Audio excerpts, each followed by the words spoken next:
Hello again to this video clip series that I'm calling My Journey to God in a Very Secularized World.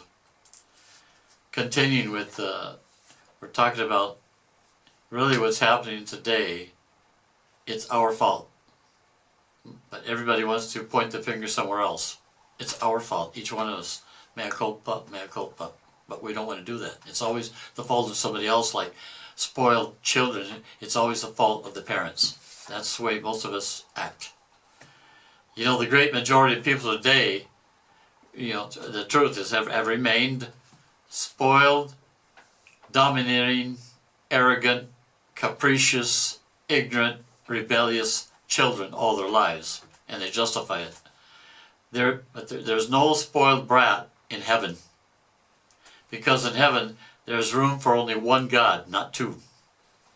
Everyone in hell thinks they are God, and thus there is war among these very numerous false, proud, rebellious gods for all eternity. In hell, without the grace of God and the gospel of love, might makes right. But who is the strongest in hell? Satan. I prefer to be under a benevolent dictatorship in heaven than under a malevolent dictatorship in hell for all eternity. As the Catechism tells us, the punishment in hell is eternal separation from God. 1035. I repeat, what is happening today is our fault. It would be a great help if at least the Catholics would do what they learned for their first Holy Communion: Sunday Mass, regular confession, and to pray the Holy Rosary with their heart every day. The forces of evil have worked for years to destroy religion and diminish prayer, so now they can manipulate us as they want. That was the preparation for what's happening today, guided by the Grand Master of Freemasonry. Many people are finally beginning to open their eyes, and they try to protest, but few are willing to pray and to offer sacrifices and do penance, as our Heavenly Mother urges us to do in all her apparitions. This is the real fundamental solution. But we don't like that. We want to make, it gives us more pleasing to us to make manifestations and criticize everybody else, but we don't want to do what Our Lady of Fatima says: prayer and sacrifice. You can read some of my articles that can explain this more in detail.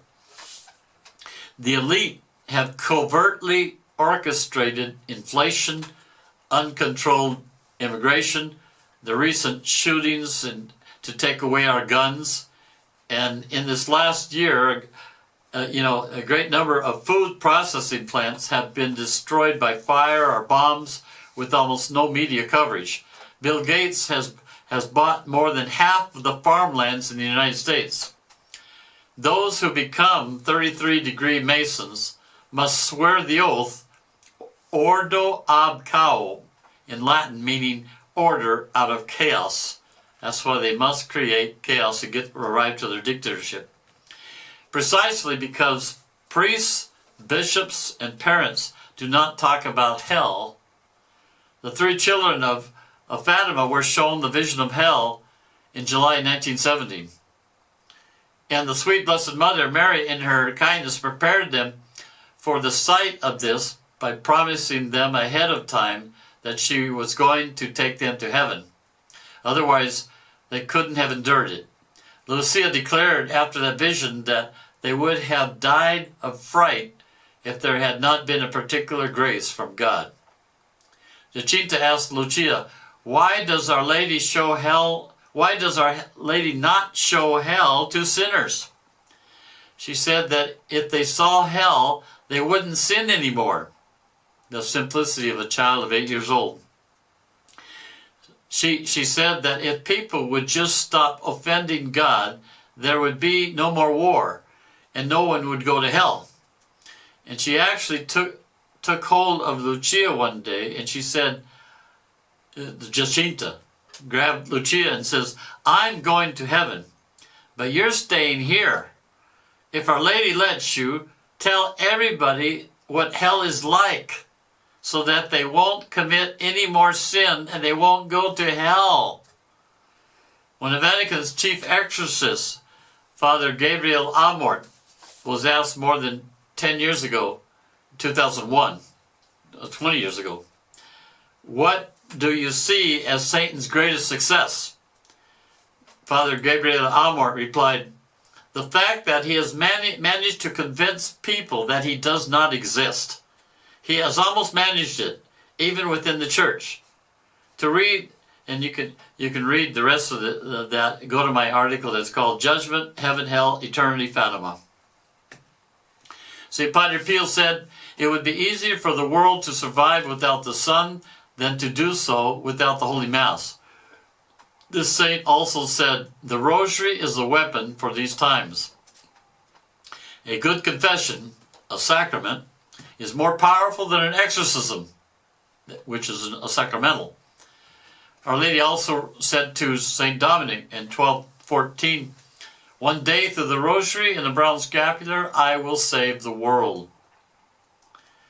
Dear friends, we must pray, because the only thing that really counts is to get to heaven for eternity, which the elite do not even believe exists in their pride.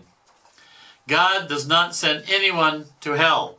Many people do not want to be with God because they command in their lives, in their pleasure and pride, not the holy will of God. And thus after death, they willingly throw themselves into the place where God is not, but where there is all those who want to make war among themselves for all eternity. The elite are in for a big surprise after death. As they say, the hell there is.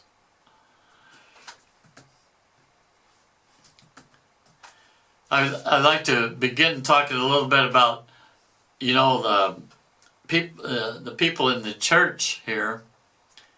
There's a saying in English, and I think we open your eyes to this instead of just sloughing it off, but it's really true. That phrase in English, birds of a feather flock together. Because Pope Francis promotes and willingly meets with cardinals, bishops, priests, and lay people who promote the culture of death, but does not dialogue with cardinals, bishops, priests, or lay people who promote the culture of life, and to demand that we remain faithful to the truth of God in divine revelation, which does not change with the world, explained infallibly by the church for over 2,000 years. What are the fruits of such behavior in the church? What are the effects of this confusion for individual immortal souls? You can find, there's like an article, you can find this articles on the internet. Pope Francis received Father James Martin in private audience for the second time, who promotes strongly homosexual unions and the whole business, And Father Martin, an editor-at-large at America, is known as one of the leading figures in the U.S. Catholic Church for his pastoral ministry and outreach to LGBTQ Catholics. He has been criticized and attacked for this pastoral work by some of the U.S. Church, including clergy and a few bishops. In an article, you can find this on the internet, it's written in this article, this morning's audience was amazing when he met with the Pope. It lasted 45 minutes and was punctuated with a lot of laughter. It was very warm, very inspiring, and very encouraging. Father Martin said Francis spoke in Spanish and conducted the audience with the aid of an interpreter. Early on in their conversation, however, Father Martin read in Spanish a brief summary paper of the lights and shadows of the LGBTQ Catholics that he had prepared in advance. He would not disclose the contents of that paper or indeed any other aspect of their conversation except to say, we had a very friendly and warm conversation. He laughed a lot. In the article you can find, he was incredibly supportive of me Father Martin said. And you can find these articles well described on LifeSite News, their website. One of the most fundamental jobs of a pastor is to protect the flock, the souls entrusted to him.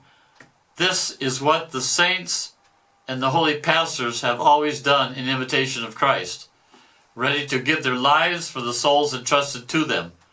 Why does Pope Francis not protect the flock, the souls in the whole church, from the numerous priests and bishops today who promote the culture of death? He doesn't protect the flock. These are grave sins that lead us away from God toward hell. No words. Silence. May God bless you and Mary guide you.